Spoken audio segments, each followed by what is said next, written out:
আসসালামু আলাইকুম রহমতুল্লাহ। সুপ্রিয় বন্ধুরা, আপনারা যারা এইচএসসি পাশ করেছেন বা অনার্স করতেছেন অথবা ডিগ্রি করতেছেন কিংবা কোনো মাদ্রাসাতে ফাজিল পড়তেছেন, তাদের জন্য ১৯তম নিবন্ধন একটি চূড়ান্ত সুযোগ। এই সুযোগটাকে আপনি কাজে লাগিয়ে আপনি হয়ে উঠতে পারেন একজন আদর্শ শিক্ষক এবং দূর করতে পারেন আপনার বেকারত্বের অভিশাপ। আসেন আমরা আজকে জানব শুধুমাত্র এইচএসসি পাশ করে বা আলিম পাশ করে বা সমমান পরীক্ষায় উত্তীর্ণ হয়ে কিভাবে আমরা আমাদের বেকারত্ব দূর করে শিক্ষক হিসেবে সমাজে অবদান রাখতে পারি। এইচএসসি পাশ করলেই ১৯তম নিবন্ধনে আপনার জন্য একটি চাকরি পাওয়ার নিশ্চয়তা রয়েছে। আজকের ভিডিওটি শুধু তাদের জন্য যাদের চাকরি লাগবেই, শুধুমাত্র তাদের জন্য আজকের ভিডিওটি।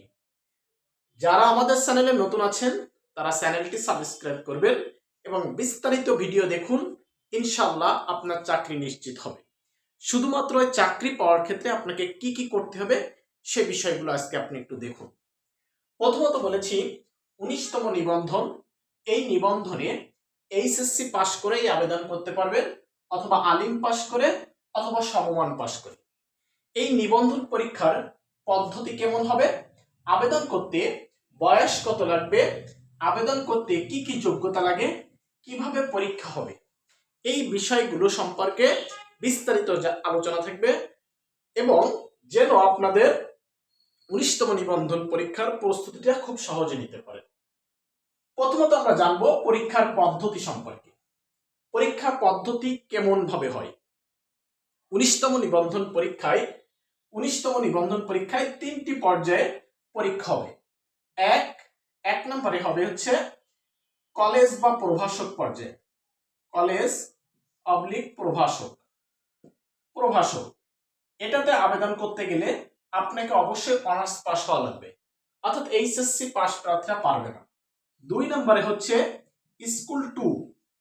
স্কুল পর্যায় ১, এখানেও অনার্স বা অনার্স পাস লাগবে। এখানে এটা হচ্ছে সহকারী শিক্ষক। এরপরে মূলত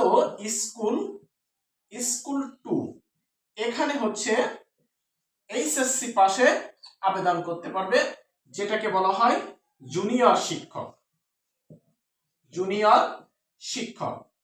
এখানে আপনারা আবেদন করতে পারবেন এইচএসসি পাস করে।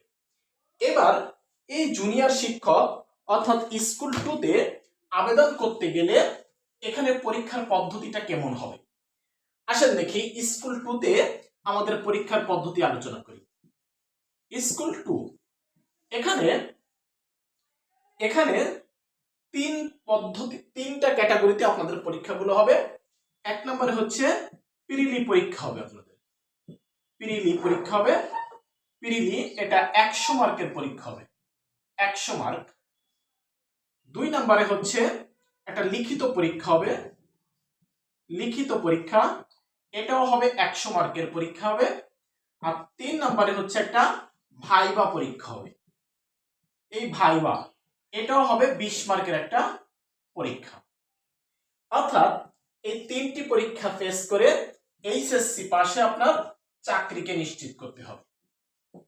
কিন্তু মজার বিষয় রয়েছে, এই চাকরিতে আবেদন করতে স্কুল 2-তে আবেদন করতে আপনার বয়স লাগবে কত? বয়স লাগবে হচ্ছে, যদি কেউ এইচএসসি পাস করে অথবা আলিম পাস করে অথবা সমমান পরীক্ষায় উত্তীর্ণ হয়, তাহলে যে কেউ এটাতে আবেদন করতে পারে, যে কেউ এই পরীক্ষায় আবেদন করতে পারে। তাহলে এর পরীক্ষায় আবেদন করতে গেলে আপনাদের যোগ্যতা কি কি থাকা লাগবে? এইচএসসি, আলিম বা সমমান পরীক্ষায় উত্তীর্ণ হতে হবে। যে ব্যক্তি এই এইচএসসি পাস করেছে সেই স্কুল পর্যায় 2-তে আবেদন করতে পারবে। এবার এই স্কুল পর্যায় 2-তে আবেদন করলে এখানে 3টা ক্যাটাগরি রয়েছে। কয়টা ক্যাটাগরি? 3টা ক্যাটাগরি। এই স্কুল পর্যায় 2-তে একটা হচ্ছে জুনিয়র শিক্ষক, একটা হচ্ছে জুনিয়র শিক্ষক। জুনিয়র শিক্ষক, এই যে জুনিয়র শিক্ষক, এইখানে 100 মার্কের যে প্রিলি পরীক্ষা হবে সেই প্রিলিতে স্কুল পর্যায়ে 2 এবং স্কুল পর্যায়ে 2 তে ইবতেদায়ী মৌলবি, জুনিয়র শিক্ষক বা জুনিয়র কারি যে হবে সবার জন্য একই প্রশ্ন হবে। অর্থাৎ এখানে 100 মার্কের প্রিলি হবে, 100 মার্কের। এই জুনিয়র শিক্ষক এদের লিখিত পরীক্ষা হবে, অর্থাৎ লিখিত পরীক্ষা হবে 100 মার্কের। এটাও লিখিত পরীক্ষাও 100 মার্কের, অর্থাৎ প্রিলি 100, লিখিত 100। এবারে লিখিততে কি কি আসবে? লিখিততে বাংলা প্লাস ইংরেজি, বাংলা প্লাস ইংরেজি, অর্থাৎ এই বাংলাতে থাকবে 50 মার্ক, ইংরেজিতে থাকবে 50 মার্ক। এই টোটাল 100 মার্কের লিখিত পরীক্ষা দিতে হবে জুনিয়র শিক্ষকদের। এবং এই জুনিয়র শিক্ষকদের ভাইভা হবে 20 মার্কের, 20 মার্ক। এই 20 মার্কের ভিতর সার্টিফিকেটের থাকবে হচ্ছে 12 মার্ক এবং ভাইভা মৌখিক হবে 8 মার্ক। এই হচ্ছে 20 মার্ক। এখন বিষয় হচ্ছে সার্টিফিকেটের যদি কারো 3.75 রেজাল্ট থাকে তাহলে সে এসএসসি এইচএসসি তে যদি কারো এরকম রেজাল্ট থাকে অবশ্যই সে 12ই 12 পাবে 100%। তাহলে পরীক্ষা হবে ভাইভা কত? 8। 8-এর ভিতর আপনার অ্যাটিটিউড এবং আপনার ড্রেস কোডিং ইত্যাদির উপর আপনার আচরণে থাকবে 4, আর 4 মার্ক, অর্থাৎ 4 মার্ক থাকবে আপনার আচরণ, ড্রেস কোডিং, আর 4 মার্ক হবে ভাইভা। টোটাল হচ্ছে এই 8 মার্কের উপর আপনার এই জুনিয়র শিক্ষক পদে আপনার পরীক্ষা হবে। তার মানে এই জুনিয়র শিক্ষক পদে আপনি আবেদন করতে গেলে আপনাকে এইচএসসি পাস অথবা আলিম পাস অথবা সমমান কোনো পরীক্ষায় উত্তীর্ণ হতে হবে, তাহলে আপনি জুনিয়র শিক্ষক পদে আবেদন করতে পারবেন। এবার আমরা আসি স্কুল পর্যায়ে 2 তে এইচএসসি পাস করে আরো একটা পদ আছে যেটাকে বলা হয় ইবতেদায়ী মৌলবি। ইবতেদায়ী মৌলবি, এই ইবতেদায়ী মৌলবিতে আবেদন করতে গেলে কি যোগ্যতা থাকা লাগবে? এই ইবতেদায়ী মৌলবিতে শুধুমাত্র মাদ্রাসার স্টুডেন্টরা আবেদন করতে পারবে, মাদ্রাসার এবং আলিম পাস, মাদ্রাসার আলিম পাস স্টুডেন্টরা আবেদন করতে পারে। এখানেও ঠিক 100 মার্কের প্রিলি হবে, 100 মার্কের লিখিত হবে, 20 মার্কের ভাইভা হবে। এই প্রিলির প্রশ্ন একই হবে, কিন্তু লিখিত যে প্রশ্নটা হবে, লিখিত এটা হবে কুরআন ফিকহের উপর, কুরআন ফিকহ তাজবিদ এই 3টে সাবজেক্টের উপর এই 100 মার্কের পরীক্ষা হবে। এই 100 মার্কের পরীক্ষা, অর্থাৎ ইবতেদায়ী যে মৌলবি, এই মৌলবি হতে গেলে লিখিত পরীক্ষা আপনাকে এই কুরআন ফিকহ তাজবিদ এটার উপর আপনাকে পরীক্ষা দিতে হবে, 100 মার্কের পরীক্ষা দিতে হবে। এবার যারা আরেকটা আছে ইবতেদায়ী কারি, ইবতেদায়ী কারি একটা আছে, কারি। এই কারিতেও আবেদন করতে গেলে আপনাকে মাদ্রাসার স্টুডেন্ট হতে হবে এবং অথবা আলিম পাস অথবা মুজাব্বিদ একটা কোর্স আছে তাজবিদের উপর। যারা এই তাজবিদের উপর এই মুজাব্বিদ কোর্সটা করা থাকবে তারা এই ইবতেদায়ী কারিতে আবেদন করতে পারবে। তাদের জন্য ঠিক পরীক্ষার প্যাটার্ন একই রকমের হবে, 100 মার্কের লিখিত, 100 মার্কের প্রিলি এবং 20 মার্কের ভাইভা, 12 মার্ক সার্টিফিকেটে, 4 মার্ক ড্রেস কোডিং এ, 4 মার্ক মৌখিক, টোটাল হচ্ছে 20 মার্ক। এটা হচ্ছে মানদণ্ড। তাহলে পাস কততে হবে? তাহলে পাস হচ্ছে 18তম নিবন্ধনে যেটা দেখা গেছে, এই 18তম নিবন্ধনে প্রিলিতে 100 মার্কের ভিতর কেউ যদি 40 পায় তাহলে পাস, 40 পাইলে পাস। এখন বিষয়টা হচ্ছে তাহলে 100 মার্কের ভিতর 40 পাইলে যদি পাস হয়, এখানে কিন্তু নেগেটিভ মার্কিং আছে। যদি 4টি ভুল দাগান, 4টি ভুলে 1 মার্ক কাটা যাবে, 4টি ভুলে 1 মার্ক, অর্থাৎ একটি ভুল গেলে 0.25 মার্ক এখানে মাইনাস হবে। তার মানে 100 মার্কের এমসিকিউ পরীক্ষা দিয়ে 40% নাম্বার উঠানো খুব ইজি। এবার 40 মার্ক কিসের উপর ভিত্তি করে 40 মার্কের পরীক্ষা হবে? 40 মার্কের পরীক্ষা হবে বাংলা, ইংরেজি, জিকে, ম্যাথ আর জিকে। এই 4টা সাবজেক্টের উপর ভিত্তি করে আপনাকে 100 মার্কের পরীক্ষা হবে। বাংলায় 25, ইংরেজিতে 25, ম্যাথে 25 আর জিকেতে 25। এই প্রিলি পরীক্ষা হবে 4টা ক্যাটাগরির উপর ভিত্তি করে 100 মার্কের প্রিলি পরীক্ষা হবে। এবং এই 100 মার্কের ভিতর কেউ যদি 40 মার্ক পায় নেগেটিভ মার্কিং বাদে, তাহলে সে পাস করবে।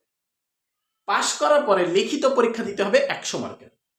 এখন লিখিত তো 100 মার্কের, এই লিখিত 100 মার্কের ভিতর কেউ যদি 40 মার্ক পায় তাহলে সে ভাইবা দেওয়ার জন্য তাকে ডাকা হবে। কেউ যদি সর্বনিম্ন 40-এ পাস, কেউ যদি লিখিততে 40 পায় তাহলে তাকে ভাইবা দেওয়ার জন্য ডাকা হবে। এবং সে ভাইবায় উত্তীর্ণ হলে 100% এই স্কুল পর্যায় 2তে তার চাকরি হয়ে যাবে। এখন যারা এইচএসসি ফার্স্ট ইয়ার বা সেকেন্ড ইয়ারে, মানে যারা এইচএসসি পাস করেছি,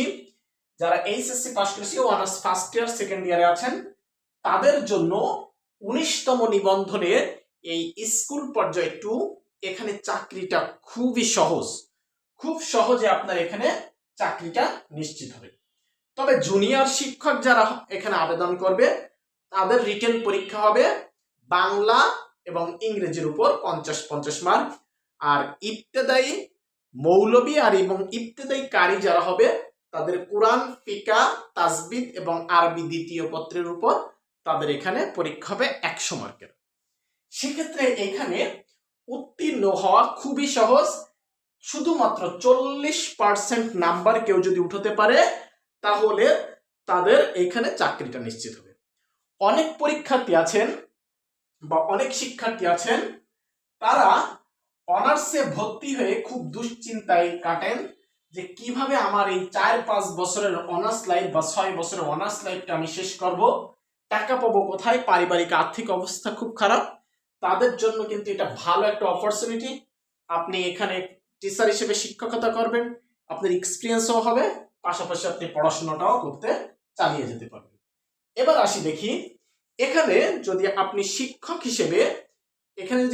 হিসেবে আপনি অংশগ্রহণ করেন, কি কি ধরনের অপরচুনিটি বা আপনার বেতন বা স্যালারি কেমন হবে। বেতন কাঠামো, বেতন স্কুল 2তে বেতন কত হবে? স্কুল 2 অর্থাৎ এইচএসসি পাস করে যখন আপনি চাকরিটা নিশ্চিত করবেন তখন আপনাকে এখানে স্যালারি হবে 9,000 টাকা। বেসিক স্যালারি হবে, বেসিক। এরপরে ঘর ভাড়া বাবদ পাবেন 1,000 টাকা। ঘর ভাড়া পাবেন 1,000 টাকা। এরপরে আপনি এখানে চিকিৎসা ভাতা পাবেন 500 টাকা। চিকিৎসা টোটাল মিলে আপনি 10,500 টাকা হচ্ছে আপনার এখানে স্যালারি। এছাড়া প্রতি বছর দুইটি উৎসব ভাতা পাবেন, 2টি উৎসব ভাতা এবং একটি বৈশাখী ভাতা পাবেন। বৈশাখী ভাতা এই 2টি উৎসব ভাতাতে আপনার বেতনের 25% আপনাকে এখানে বোনাস দেওয়া হবে এবং বৈশাখী ভাতাতে আপনাকে 20% এখানে দেওয়া হবে। আর প্রতি বছর জুলাইতে দ্রব্যমূল্যের বৃদ্ধি ঊর্ধ্বগতির কারণে 5% আপনি আপনার বেসিক স্যালারির উপর একটা বোনাস পাবেন। এটা হচ্ছে আপনার এখান থেকে আপনি এই ধরনের সুযোগ সুবিধা পাবেন, আপনার বেতন কাঠামো এটা হবে। এছাড়াও আপনি যে প্রতিষ্ঠান চাকরি করবেন ওই প্রতিষ্ঠানটা হবে এমপিও প্রতিষ্ঠান। অর্থাৎ প্রতিষ্ঠানটি কেমন হতে পারে? প্রতিষ্ঠানটি হবে ক্লাস 1 থেকে শুরু করে যে সকল মাদ্রাসায় ক্লাস 8 পর্যন্ত আছে, এখানে আপনি ক্লাস 1 থেকে 5 পর্যন্ত ক্লাস দিবেন কিংবা 1 থেকে শুরু করে যেখানে দাখিল পর্যন্ত বা এসএসসি পর্যন্ত আছে সেখানে আপনি 1 থেকে 5 পর্যন্ত ক্লাস দিবেন, বা 1 থেকে শুরু করে আলিম পর্যন্ত বা ফাজিল পর্যন্ত বা কামিল পর্যন্ত 1 থেকে শুরু করে যাদের আছে সেই সকল এমপিও ভুক্ত মাদ্রাসায় আপনি এখানে ইবতেদায়ী শাখায় ক্লাস 1 থেকে 5 পর্যন্ত ক্লাস নেবেন। এছাড়াও এইখানে আপনি পাশাপাশি নিজের অনার্স মাস্টার্স কমপ্লিট করতে পারবেন। আপনার দারিদ্রতা আশা করি দূর হবে। এখানে পাশ করা খুবই সহজ। এর জন্য যদি আপনি শুধুমাত্র একটা বই পড়েন, গাজী মিজানুর রহমানের স্যারের নিবন্ধন অ্যানালাইসিস নামে একটা বই আছে, এই একটা বই শুধুমাত্র আপনি একবার শেষ করলেই এই পরীক্ষার জন্য আপনার পাশ করা খুবই সহজ হবে। এজন্য এইচএসসি পরীক্ষার্থী বা যারা পাশ করেছি তাদের জন্য বড় একটা অপরচুনিটি আসতেছে। এই জুলাই মাসে অথবা আগস্ট মাসে 19তম নিবন্ধনের ভাইবা মানে 19তম নিবন্ধনের সার্কুলার আসবে। যারা এইচএসসি পাশ করেছেন তাদের জন্য পরামর্শ, অবশ্যই আপনারা এই চাকরিতে আবেদন করবেন। খুব সহজে চাকরিটা পাবেন। নিজ এলাকার ভিতর পোস্টিং যখন হয়ে যাবে রিল্যাক্সে আপনি চাকরি করবেন, শিক্ষকতার একজন শিক্ষক হিসেবে সম্মান পাবেন এবং পাশাপাশি আপনার দারিদ্রতা দূর হবে, নিজে একজন উপার্জন করার ক্ষমতা অর্জন করতে পারবে। এছাড়াও যদি আপনাদের কোনো প্রশ্ন থাকে আমাদের কমেন্ট বক্সে জানাবেন এবং যারা নতুন আছেন চ্যানেলটি সাবস্ক্রাইব করবেন। 19তম নিবন্ধন সম্পর্কে সকল আপডেট আমাদের এই চ্যানেলে পাবেন। ধন্যবাদ সবাইকে।